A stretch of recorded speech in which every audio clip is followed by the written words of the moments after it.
Good morning and welcome to the 4th Annual School Choice National Conference.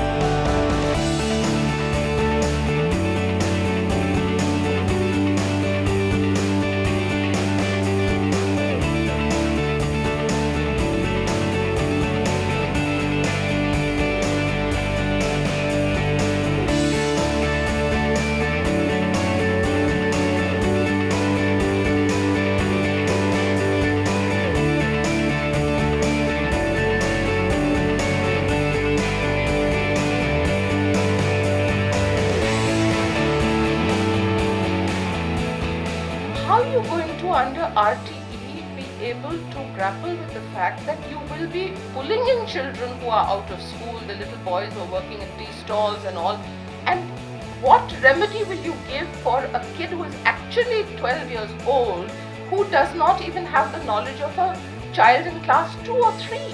So I said, when your child is sick, you're clearly big actors. How come when your child, I ask you about reading, you're not?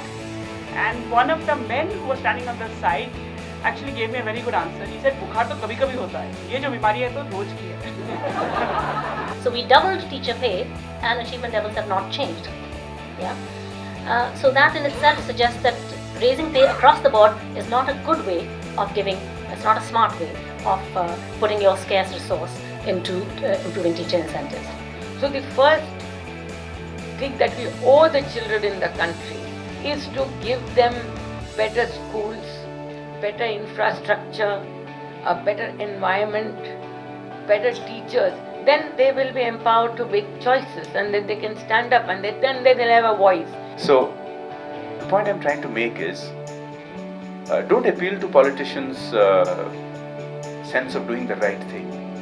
Appeal to politicians' sense of how it pays for them.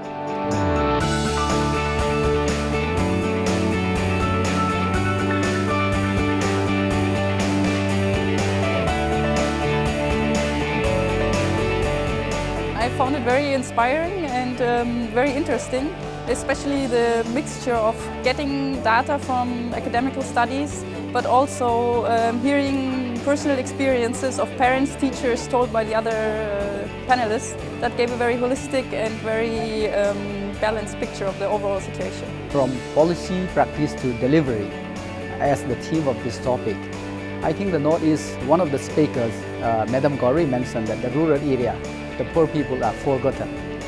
I think I like to liken it, that elaboration, that story to the Northeast.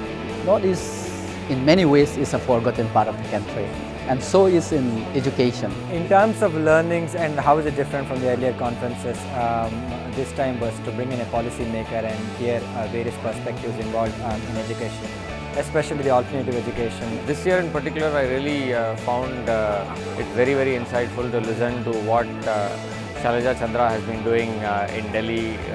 I look forward to reading a report, and then also the stuff that both Geeta Gandhi Kingdon and Rukmini Banerjee talked about. And in the last session, I was really very, very impressed by Mr. J. Panda's views.